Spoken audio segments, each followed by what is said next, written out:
Bienvenidos a una nueva edición de Diseño para Todis. En esta oportunidad vamos a ver cómo implementar el patrón command en Kotlin.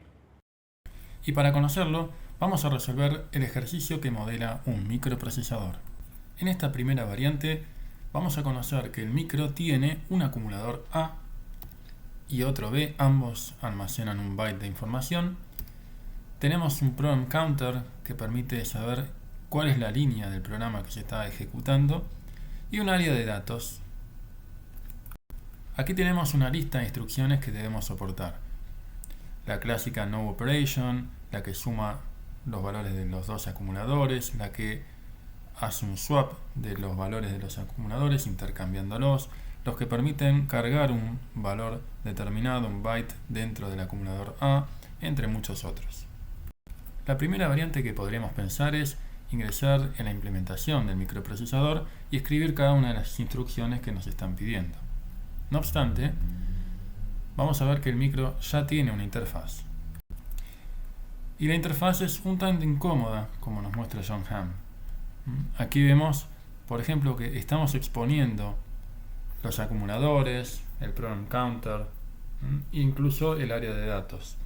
Tenemos algunos métodos de alto nivel como reset o incluso advanced PC, que es algo mejor que forzar a un getter y un setter del program counter.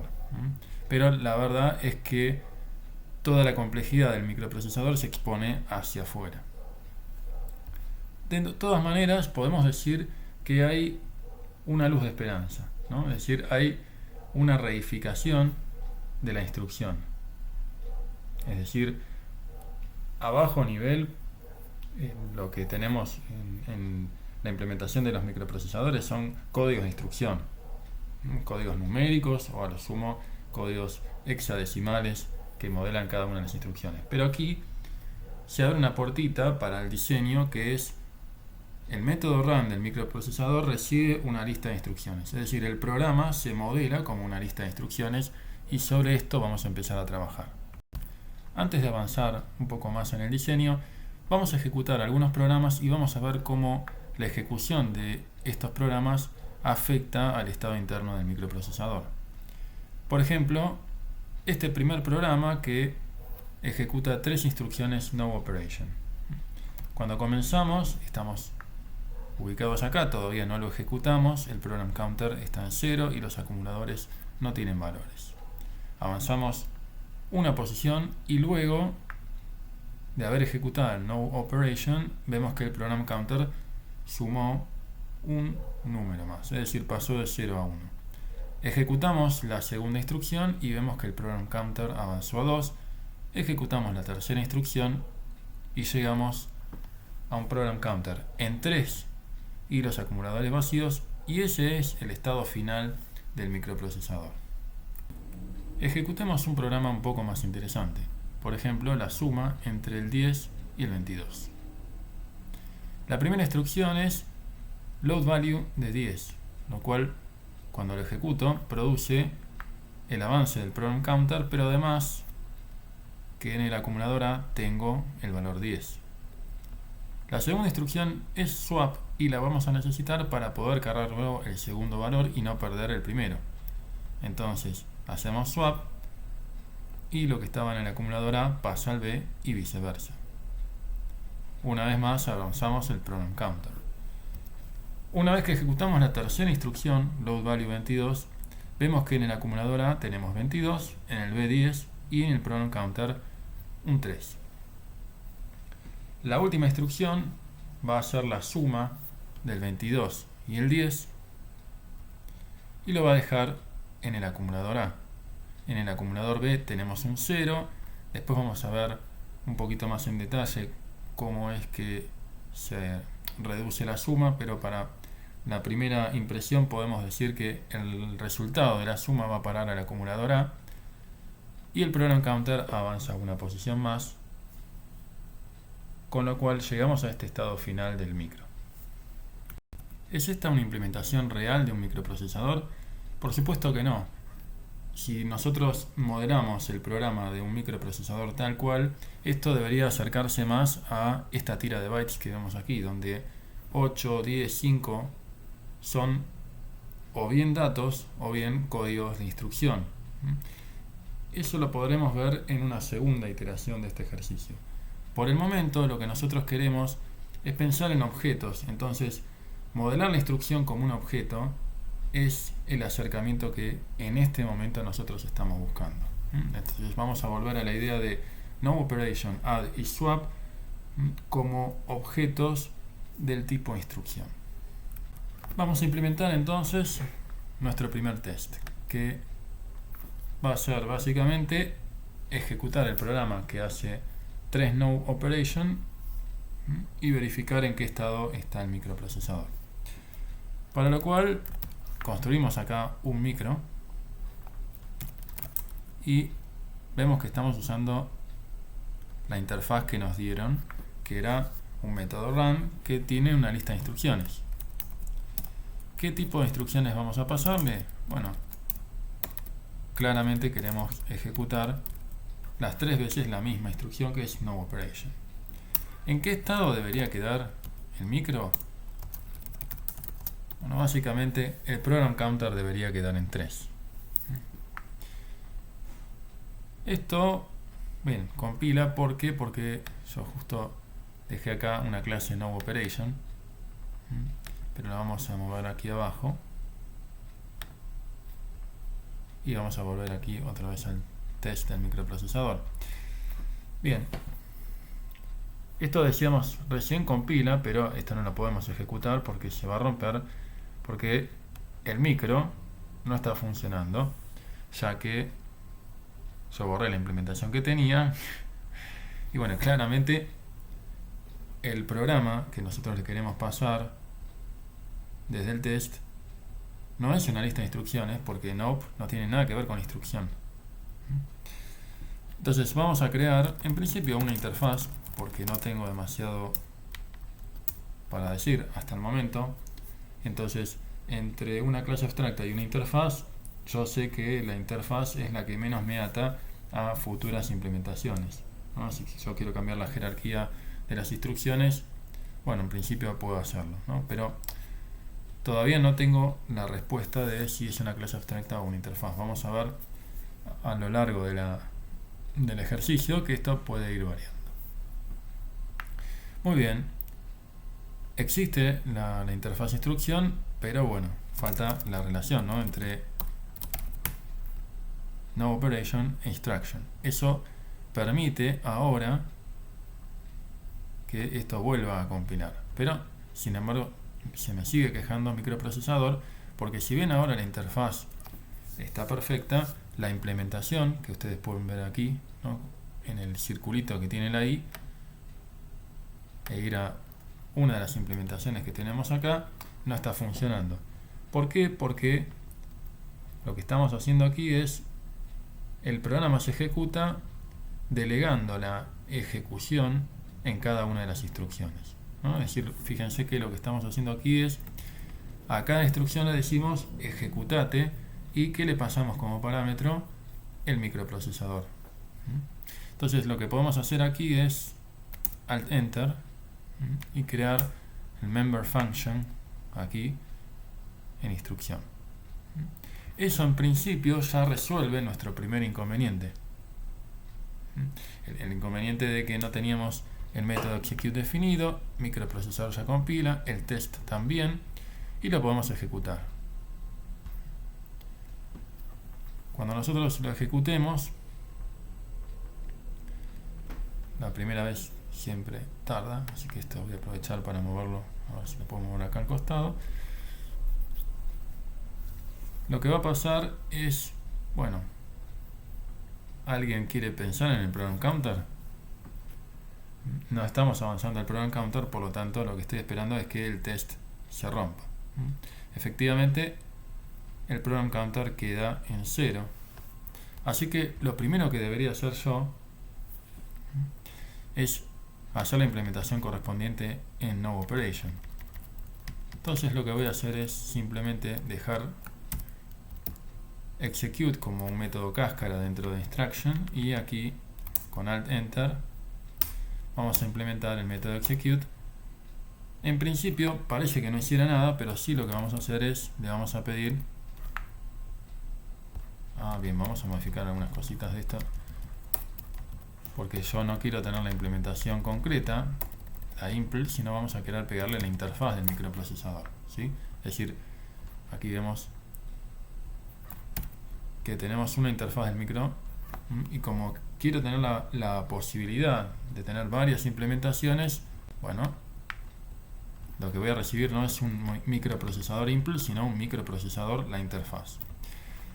Bien, perfecto. Entonces podríamos achicar esto un poquito para que entre dentro de estas dos columnas que estamos armando. Y hay un método muy conveniente que se llama Advanced Program. Ahora sí, volvemos a ejecutar el test.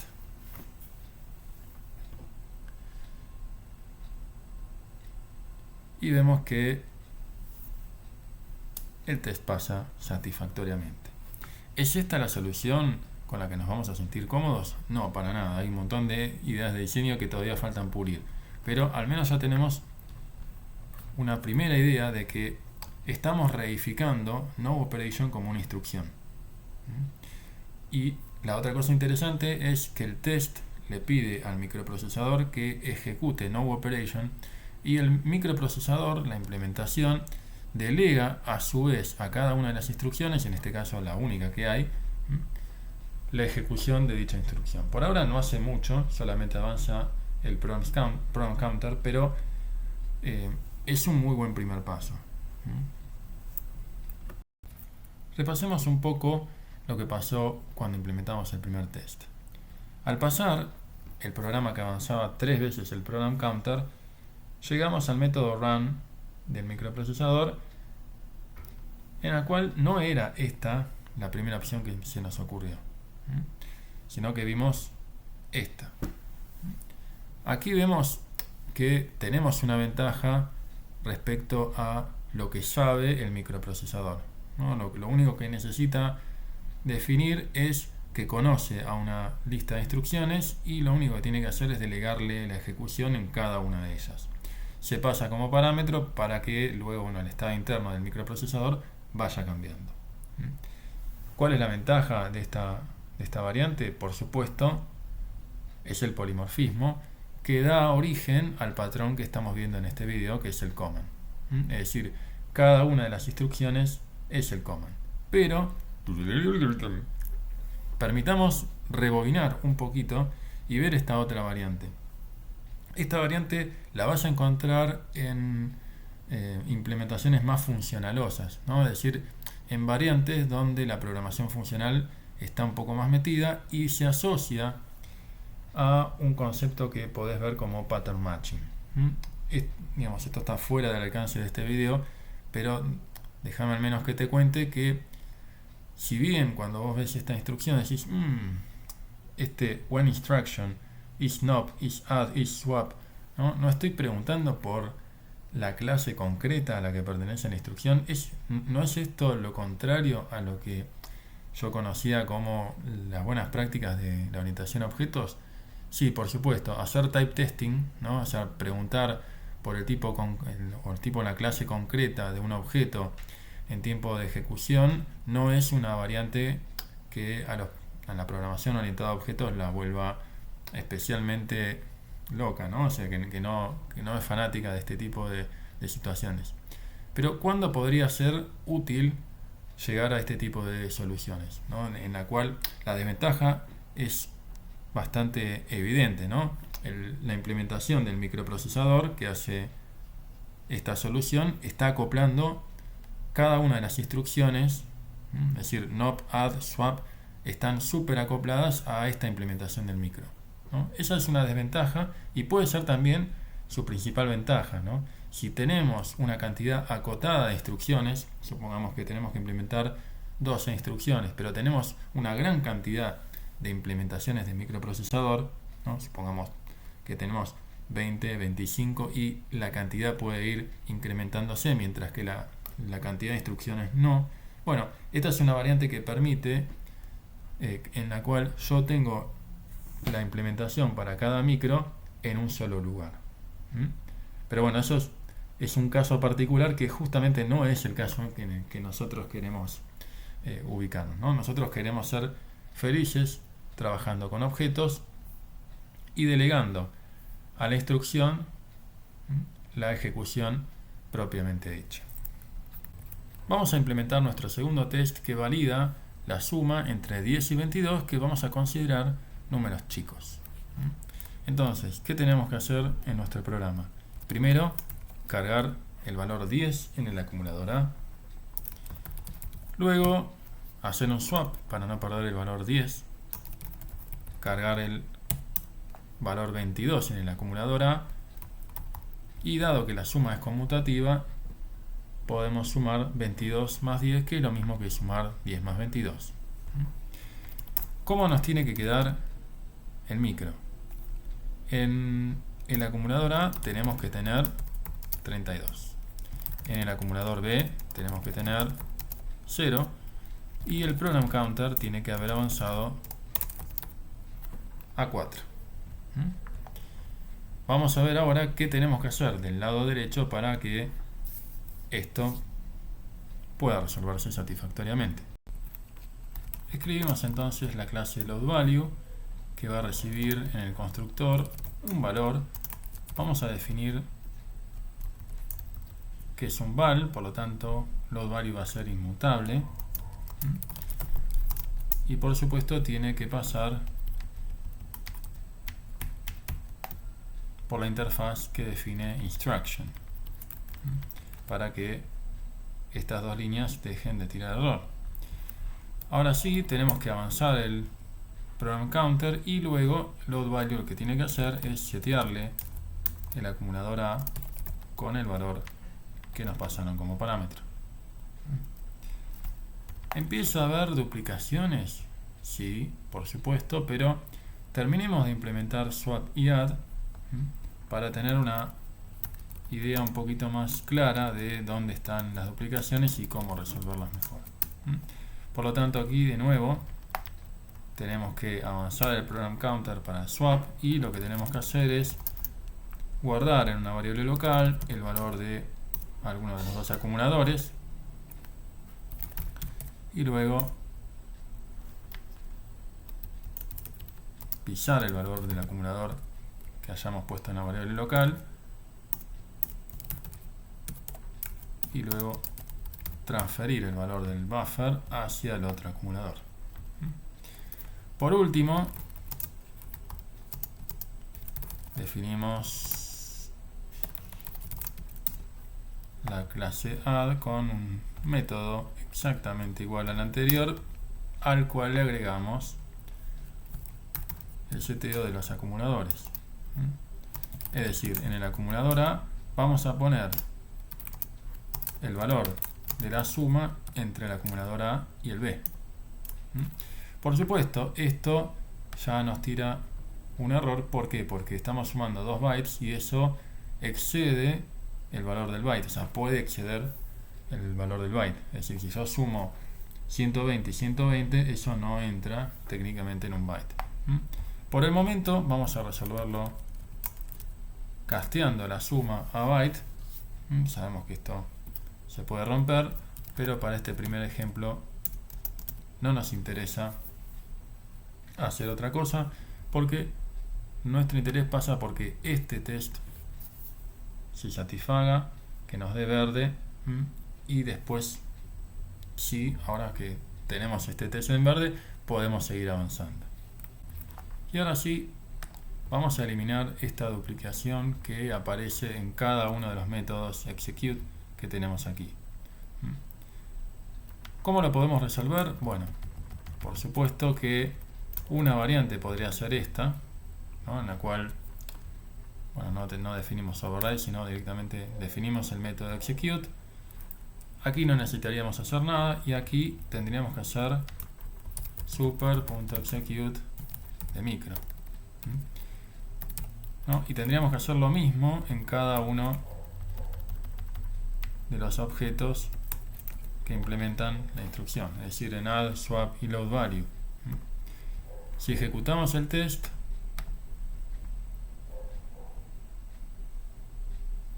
vamos a ver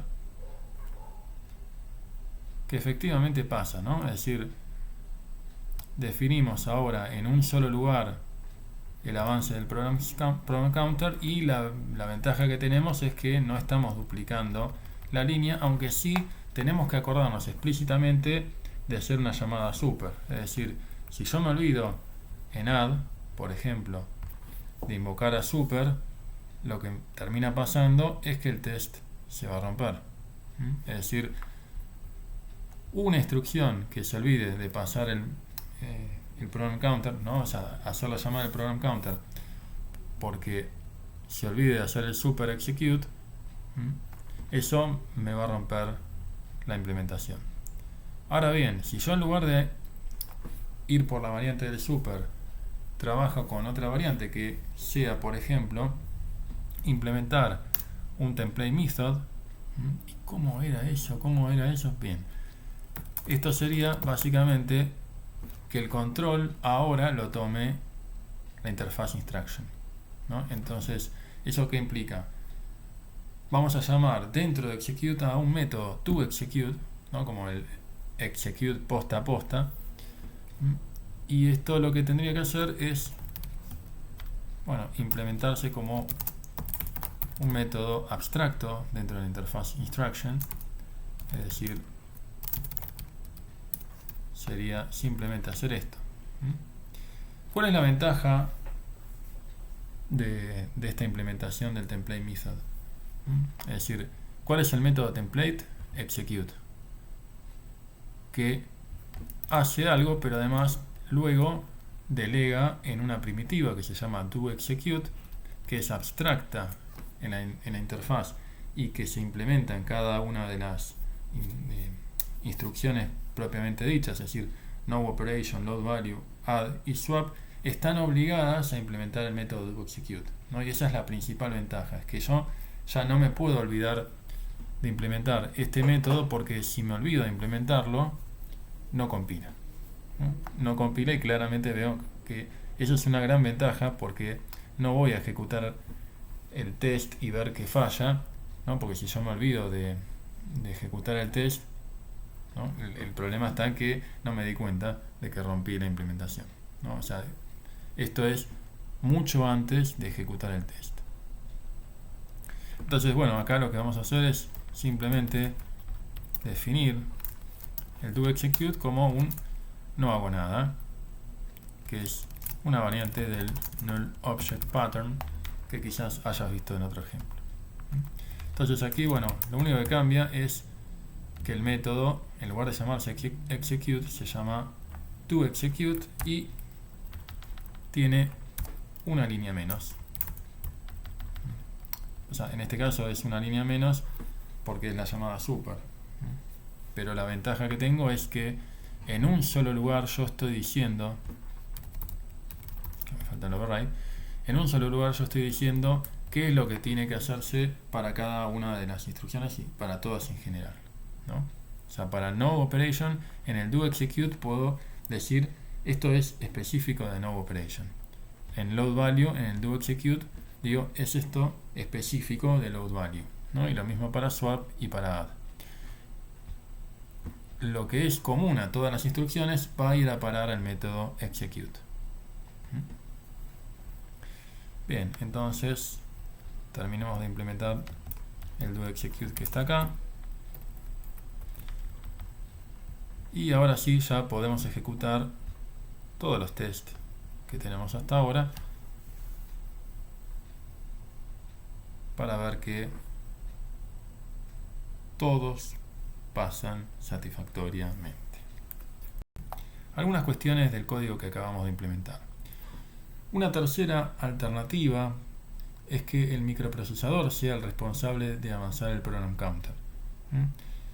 Te lo dejamos como una opción disponible. A nosotros nos pareció útil contarte el template method como repaso o como primera vista si no lo conocías, pero bueno, cualquiera de esas variantes por ahora puede funcionar bien. Por otra parte, para que el microprocesador en el método run pueda ejecutar en forma polimórfica cada una de las instrucciones, lo que necesitamos es que todas las instrucciones tengan un método execute que tenga la misma cantidad de parámetros. Pero ¿cómo hacemos si yo, cuando voy a load value, veo que load value necesita un parámetro y swap no necesita ninguno? Bueno, la forma en que tenemos de resolverlo es construir un objeto que modele la instrucción que tenga atributos, ¿no? Es decir, que tenga un estado en el cual en los atributos yo voy poniendo cada uno de los parámetros necesarios a la hora de ejecutar la instrucción. Entonces, load value, en este caso en el constructor, define un atributo value que nos va a ser útil en el momento de hacer el do execute. Swap, add o no operation no necesitan parámetros, pero si yo tuviera una instrucción que requiriera 3 o 4 parámetros, esos podrían estar definidos como atributos. No necesariamente en el constructor, por comodidad sí lo queremos tener en el constructor porque eso nos permite, nos asegura que la instrucción está correctamente instanciada y ya se puede ejecutar, ¿no? Digamos, es consistente la instanciación de esa instrucción como para poder evaluarla en el momento que yo necesite. Y de esta manera vemos que se generan dos jerarquías.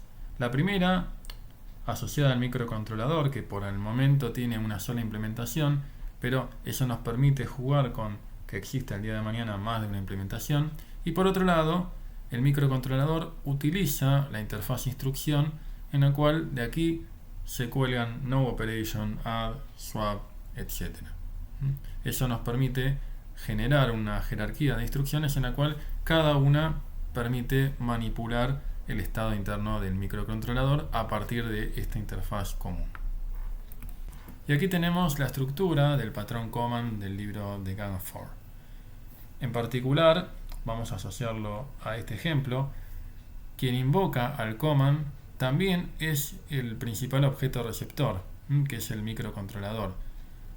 Porque, recordemos, el método run es el que dispara el execute de cada una de las instrucciones que se implementan a partir de no operation, add, swap, que lo que hacen es modificar el estado interno, hacer micro.advanceProgram o micro.aAccumulator igual a un valor, entre otras cosas. Y finalmente, quien termina utilizando al microcontrolador para verificar el estado interno es nuestro test. Vamos a diseñar ahora un nuevo requerimiento que consiste en poder hacer undo de cada una de las instrucciones. La primera alternativa podría consistir en que la clase loadValue, la clase addSwap, tuvieran un método undo en el cual volvieran al micro al estado inmediatamente anterior. Eso podría considerar para, por ejemplo, el loadValue, que antes de asignar el valor al acumulador A, guardemos el valor anterior, de manera de que si nos piden hacer un undo, nosotros podamos seteárselo. De todas maneras, esto no considera algunas cuestiones como por ejemplo el program counter, que podríamos agregar aquí, pero como vemos tiene ciertas implicancias un tanto molestas, ¿no? Podríamos tratar de llegar a una solución general, podríamos tratar de buscarle una vuelta como para tener una abstracción lo suficientemente genérica que funcione con todas las instrucciones. Vamos entonces a una segunda alternativa, que va a consistir en clonar el estado del micro antes de ejecutar cada instrucción. Esto tenemos un punto único donde podemos hacer esto y que va a ser bastante conveniente. Ese lugar es el método execute de lo que hoy es la interfaz instrucción. Una cuestión que hay que tener cuidado y es, si nosotros queremos generar una copia del microprocesador, no es esta la instrucción que tenemos que hacer. Es decir, no tenemos que tener una referencia micro before que sea igual a micro, porque esto lo único que hace es generar una nueva referencia al mismo objeto. Nosotros lo que queremos es generar una nueva referencia a un objeto que sea distinto al objeto original, ¿no? En lila está el microprocesador que recibimos como parámetro y nosotros vamos a generar una copia que se dice superficial porque genera una copia del objeto raíz y reutiliza las referencias inicialmente apuntando al mismo objeto. Nos cambiamos por un momento de IDE, vamos a pasar a Wollock para explicar un poquito más en profundidad esto que acabamos de contarte. Supongamos que tenemos nuevamente a Pepita, que es un ave que comienza con energía 100 y tiene una lista de amigues. Y yo digo, perfecto, entonces vamos a definir a Pepona como igual a Pepita. Vemos aquí que Pepona apunta al mismo objeto que lo que apunta a la referencia de Pepita. Entonces, si yo defino aquí para Pepita que en la lista de amigues le quiero agregar un nuevo ave cuya energía sea 20, vemos aquí que aparece un nuevo ave dentro de la lista de amigues de Pepita, que también va a ser la misma lista de amigues que Pepona, ¿sí? Entonces, si yo pregunto por Pepita amigues, el tamaño es 1, al igual de lo que va a pasar para Pepona. No puede haber otra respuesta para esto, ¿no? Incluso si yo digo, bueno, a Pepona le borro los amigues, eso lo que va a traer como consecuencia es que también desaparecieron los amigues de Pepita. ¿Sí? ¿Por qué? Porque básicamente están apuntando al mismo objeto. Esto es lo que nosotros decíamos en alguna oportunidad, quizás no lo conozcas, pero bueno, cuando Pepita y Pepona comparten esa misma referencia, el triple igual me da true porque apuntan al mismo objeto. Ahora bien, ¿qué pasa si yo genero una copia superficial? Bueno, es lo mismo que si yo dijera, bueno, justo no Pepona, pero vamos a hablar de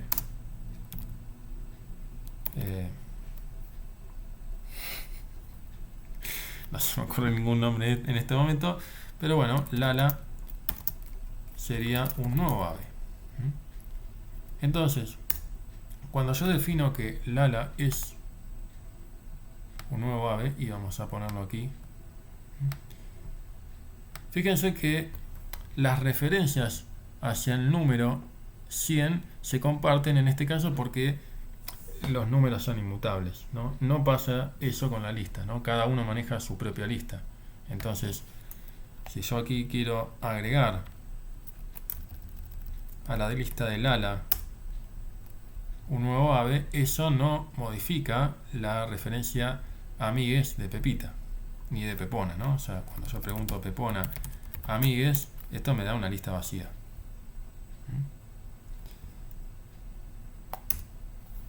Ahora bien, la pregunta es ¿qué pasa con el número cuando yo lo cambio, ¿no? Es decir, si yo digo que ahora Lala tiene una energía, o la mando a volar, ¿no?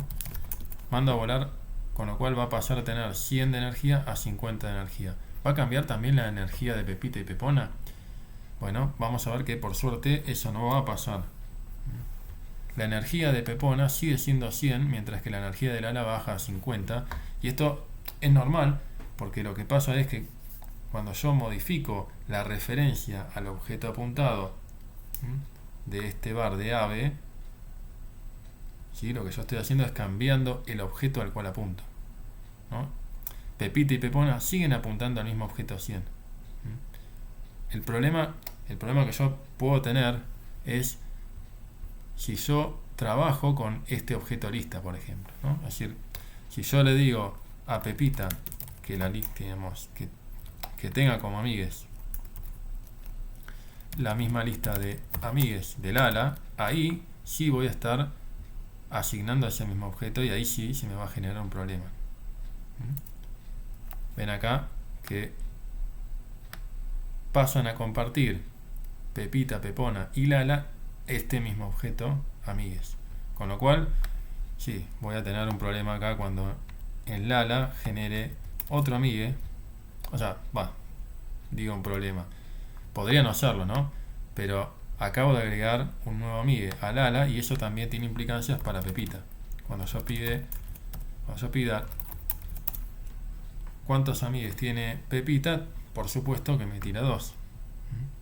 Porque acá lo que hice fue reutilizar esa misma lista. Bueno, con ese mismo criterio hay que tener cuidado cuando yo genero una copia superficial del microprocesador. Es decir, como estamos trabajando en general con un modelo donde la acumuladora ve el program counter e incluso la lista de data, que es un byte array, eso no va a tener ningún problema, porque estamos hablando de ese tipo de datos primitivos. Cuando trabajamos con objetos hay que tener un poquito más de cuidado y hay que hacer una copia un poquito más responsable de los objetos para que no se reutilicen esas referencias y no se genere un problema.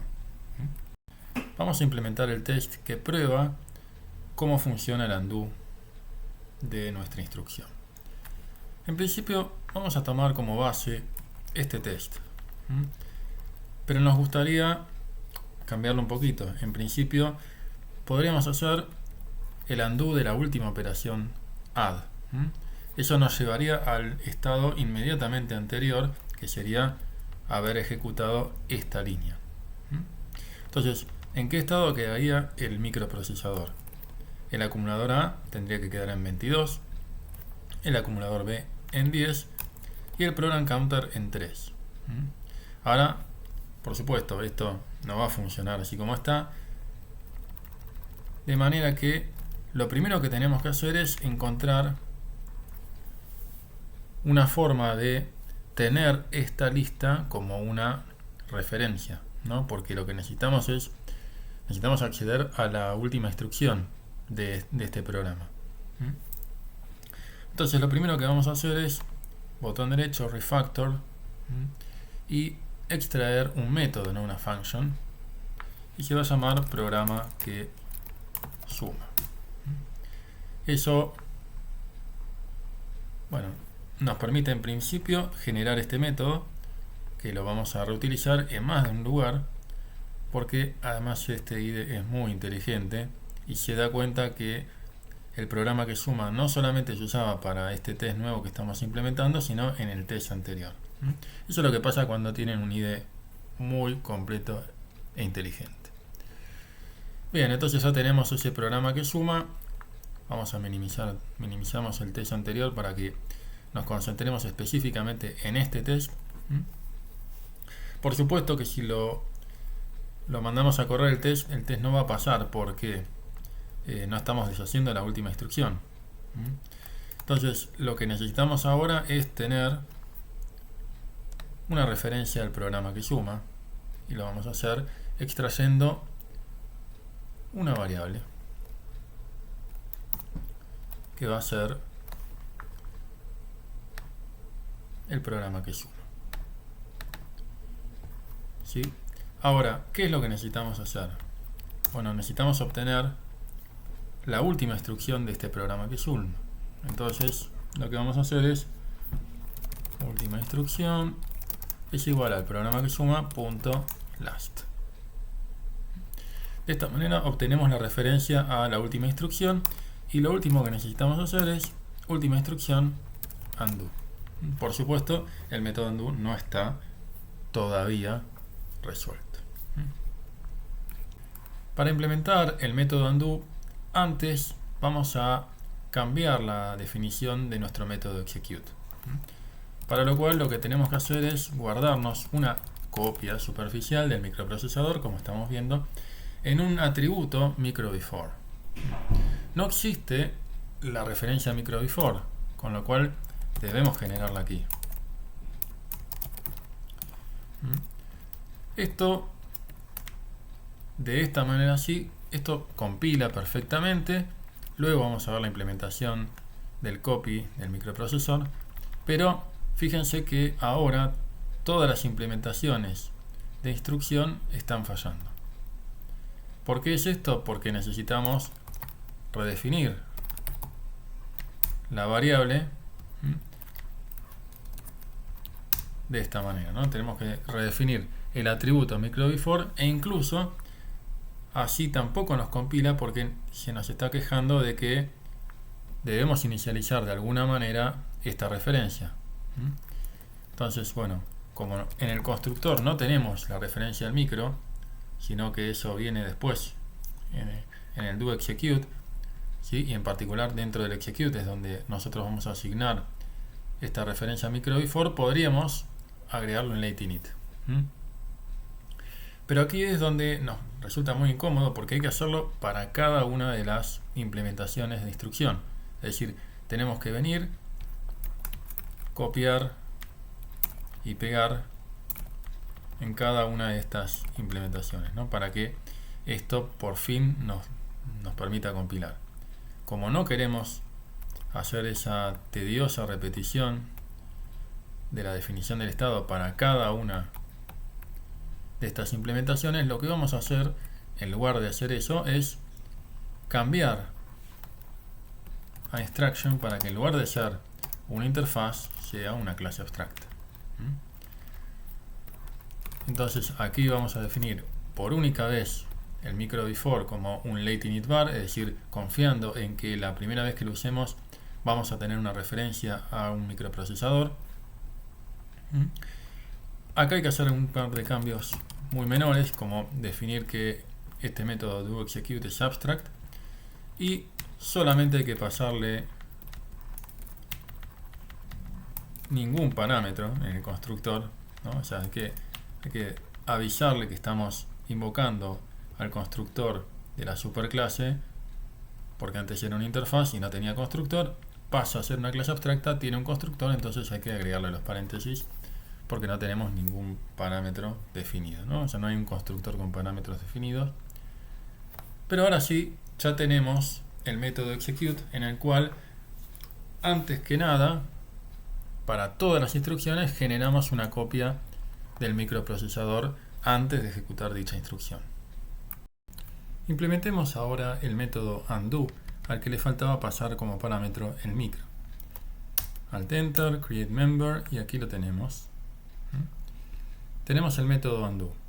¿Qué es lo que necesitamos hacer? Tenemos que pisar la definición de micro con lo que tenemos en nuestro micro before, que es el estado anterior al de la ejecución de la instrucción. Podríamos pensar que haciendo esto lo resolveríamos, pero como vemos aquí, micro como parámetro es considerado un val. Es decir, yo no puedo cambiar el objeto apuntado por el parámetro.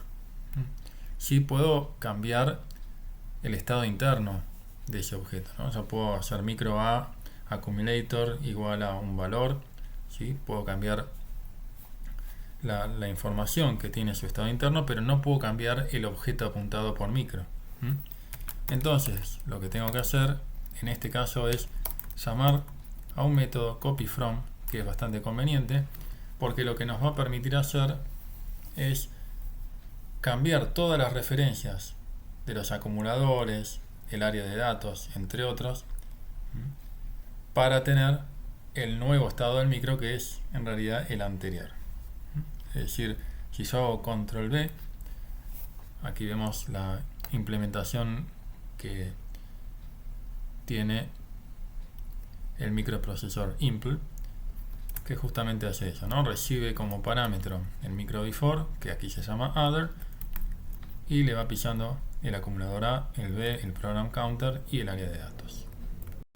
Ejecutemos entonces el test para ver si la implementación que acabamos de hacer funciona correctamente como vemos que lo hace. Acabamos de probar entonces que al enviar el mensaje undo a una instrucción pasándole el micro queda en el estadio anterior. Te vamos a contar primero cómo es que se resuelve el método copy en la implementación del microprocesador. Para eso, fíjate acá, tenemos código comentado que por ahora lo vamos a borrar para que no nos distraiga. Fíjate que copy devuelve un nuevo microprocesador. ¿Cómo se implementa? Bueno, generamos una copia superficial invocando al método clone, que no está definido por nosotros, sino que es un método que está en object y lo trae la JDK. Es un método que permite generar una copia superficial del objeto en el cual estás parado, ¿no? Eso tiene una ventaja, que en principio si vos cambiás el nombre de tu clase, clone sigue funcionando exactamente igual.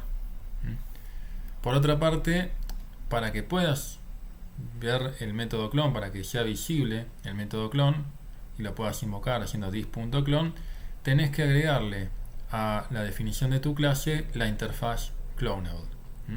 Fíjate que si yo le saco esa interfaz en la definición de la clase microprocesor impl, ahora clone no es más visible. ¿Qué devuelve clone? Clone devuelve un object, ¿no? Por eso es necesario castearlo, ¿no? Hacer el downcasting a microprocesor para que el método copy pueda compilar, ¿no? Si yo me olvido también de hacer esto, as microprocessor, cuando quiera llamar, hacer el return, perdón, del método copy, esto va a fallar, ¿no? Porque no van a funcionar bien los tipos definidos por lo que devuelve clone versus lo que nosotros decimos que devuelve copy, ¿no? Entonces hay que hacer un downcasting para bajar de any object, ¿no? a microprocessor. Otra alternativa que podríamos pensar es, en lugar de trabajar con clone, podríamos usar también el método copy from, ¿no? O sea, sería también como bastante equitativo, porque fíjense que nosotros en el execute podríamos usar el copy from y también en el undo usamos el copy from, ¿no? O sea, es consistente esa implementación. Bien, para hacer eso vamos a volver a las líneas que antes habíamos comentado, así de paso se las contamos, ¿no? ¿En qué consistiría? Bueno, acá sí ya necesitamos definir explícitamente cuál es el nombre de la clase, microprocesor impl, que es la clase donde estamos parados. Podríamos hacer algún truco para preguntarle cuál es la clase nuestra, pero bueno, esto es más directo. Y acá sí, generamos un objeto micro nuevo, que es lo que tenemos que devolver, y lo siguiente es invocar al método copy from pasándole como parámetro nuestra propia referencia this para este objeto micro nuevo. Vamos a ver si esa implementación sirve para el test que acabamos de crear antes. Perfecto, pasa el test, así que todos contentos, podemos seguir adelante. Pasamos ahora a implementar un nuevo requerimiento, que es la instrucción if not zero, que consiste en ejecutar una serie de instrucciones si el acumulador A del microprocesador es distinto de 0. Vamos a definir entonces los dos tests correspondientes a la instrucción if not zero. Tenemos este programa, en principio, que va a probar la rama por verdadero, ¿no? Así cuando el acumulador A es distinto de 0. Lo primero que hacemos entonces en el programa es cargar 10 en el acumulador A y luego ejecutar la instrucción if not zero pasándole como instrucciones un swap, luego un load value de 10 y por último la instrucción add. ¿Cuál es el estado en el que esperamos que quede el micro?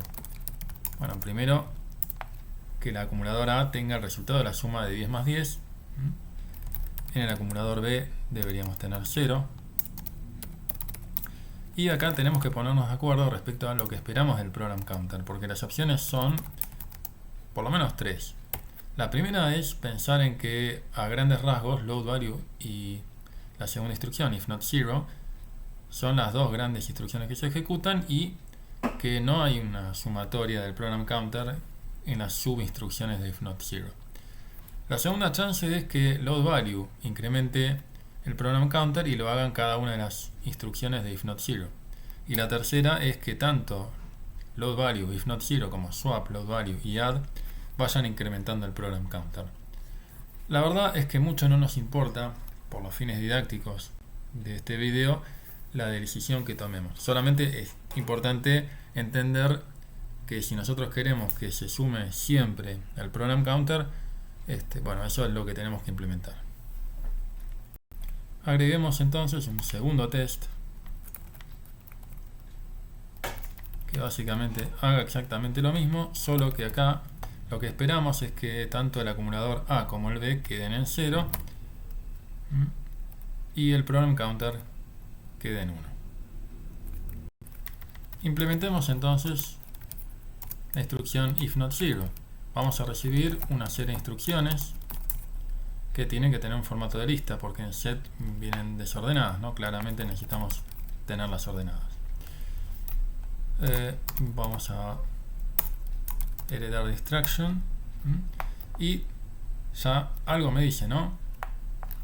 If not zero tiene una lista de instrucciones y a su vez hereda de instrucción, ¿no? Es un composite y en este caso es un composite de commands.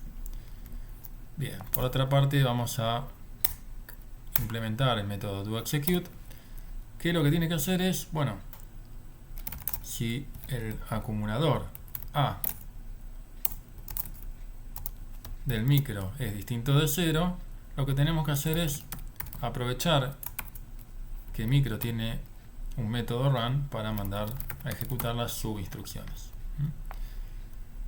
El método no compila porque accumulator, recordemos que es un byte, así que hay que castearlo, hay que convertirlo a un int para poder hacer la comparación de si es 0 o no.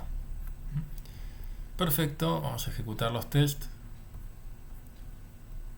a ver qué resulta de esto. Han pasado los 5 tests exitosamente, así que buenísimo, acabamos de implementar el composite de command, básicamente el if not zero. Repasamos entonces, acabamos de implementar una instrucción compuesta como if not zero, generando un composite de commands. Pasamos ahora al último requerimiento, que es la instrucción while not zero, que debe ejecutar una serie de instrucciones mientras el acumulador A sea distinto de 0.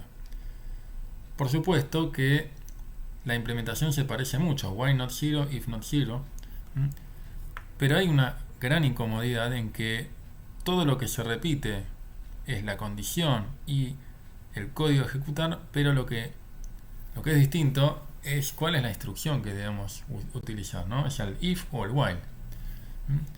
¿Cuáles son las alternativas con las que contamos? Bueno, vamos a empezar a tratar de dilucidarlas.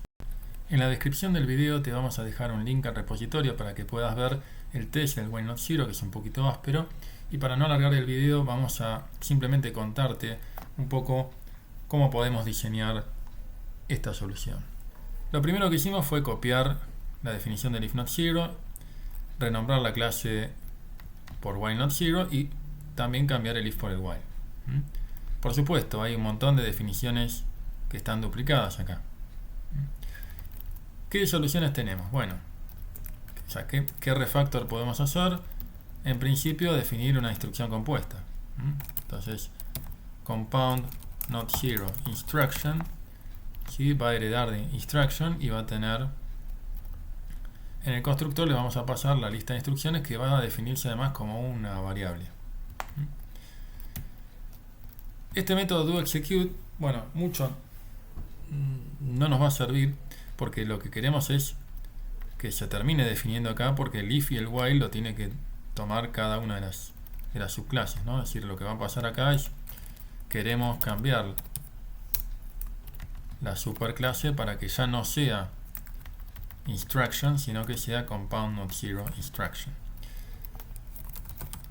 La buena noticia es que instructions ya se define como referencia únicamente en la superclase. Entonces, ¿qué hacen if not zero y while not zero? Lo reciben en el constructor, pero se lo pasan a compound not zero instructions. Eso es algo bueno. Y después vamos a operar un poquito esto. ¿Sí? Vamos a tomar estas dos definiciones que están acá. Créanme que esto va a terminar compilando, pero ténganme paciencia. La otra cosa que queremos decir es, bueno, esta va a ser una clase abstracta porque el método doExecute finalmente va a ser implementado por las subclases de compound not zero. Pero, ¿para qué nos va a servir compound not zero? Para justamente no repetir esta condición en ambas subclases y tampoco este micro run instructions, ¿no? Porque este micro run instructions podría ser un método que sea simplemente execute instructions recibiendo el microprocesador y delegando al micro correspondiente. Por otra parte, la condición que tenemos que cumplir podríamos evaluarla como not zero y podríamos definirla de esta manera. Ahora sí, lo que podemos hacer es reemplazar esta pregunta por un not zero de micro y reemplazar esto también por un execute instructions de micro. Lo mismo vamos a hacer aquí, solamente que nos vamos a quedar con el while. Y uno dirá, bueno, no ganamos mucho, ¿no? Yo diría más o menos, porque si el acumulador A deja de ser un byte y tiene que ser un int, ¿cuántos lugares hay que tocar? Uno solo, ¿no? O sea, solamente necesitamos hacer este cambio. Mientras que antes lo teníamos que hacer en ambas subclases. La cuestión es, ¿todavía se puede mejorar un poquito? Sí, algo podemos mejorar. Por ejemplo, es raro este not zero de micro, ¿no? O sea, como que es extraño. A mí me gustaría mucho más decir if micro not zero,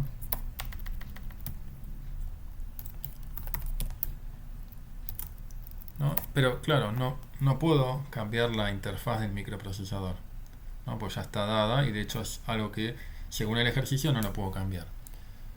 Pero bueno, sí puedo hacer algo como esto, ¿no? ¿Qué es lo que estoy haciendo aquí? Bueno, aquí lo que estoy definiendo es un extension method, que es básicamente estoy generando un método que parece de microprocesador, sí, pero lo estoy definiendo en compound not zero, ¿no? O sea, lo estoy definiendo dentro de la instrucción compuesta. Y agregando el nombre de la interfaz del tipo aquí, lo que me permite es que yo lo pueda invocar como si el método estuviera definido en la interfaz. ¿Sí? Es decir, lo que tengo que hacer es, primero que nada, o sea, antes de ponerle el nombre del método, indicar a cuál es el tipo, ¿no? O sea, cuál es la clase o bien cuál es la interfaz al que se lo vamos a agregar, y luego lo que sí tenemos que hacer es, tenemos que sacarlo al microprocesador dentro del parámetro porque es el objeto receptor. Entonces, en lugar de decir micro.aAccumulator, pasamos a pensar como si estuviéramos dentro de la clase del microprocesador, en este caso dentro de la interfaz, ¿no? Entonces, como la interfaz provee un mensaje para el acumulador A, usamos directamente this.aAccumulator to int distinto de 0. ¿Sí? E incluso esto lo podríamos tirar afuera de la definición de compound not zero, ¿no? Donde esta definición permite que desde cualquier lugar donde lo estemos utilizando, tanto en este archivo como en cualquier otro archivo del mismo paquete, todas las clases pueden hacer referencia a esta definición not zero como si estuviera definido en el microprocesador. Si no, se puede importar, ¿no? Y eso lo que le permite es agregar funcionalidad a un objeto existente, como por ejemplo si necesitáramos agregarle algo a list o a collection o a string o a un number. Es un método bastante conveniente porque por supuesto no podemos tocar código de la JDK. Vemos una vez más el diagrama general, donde recordemos tenemos dos jerarquías en paralelo. Por un lado tenemos la de los microcontroladores, que tiene por el momento una sola implementación, y luego la jerarquía de commands, representados por las instrucciones simples y compuestas, que a su vez forman un composite de commands. Y así llegamos al final de este video. Espero que les haya gustado y nos vemos próximamente.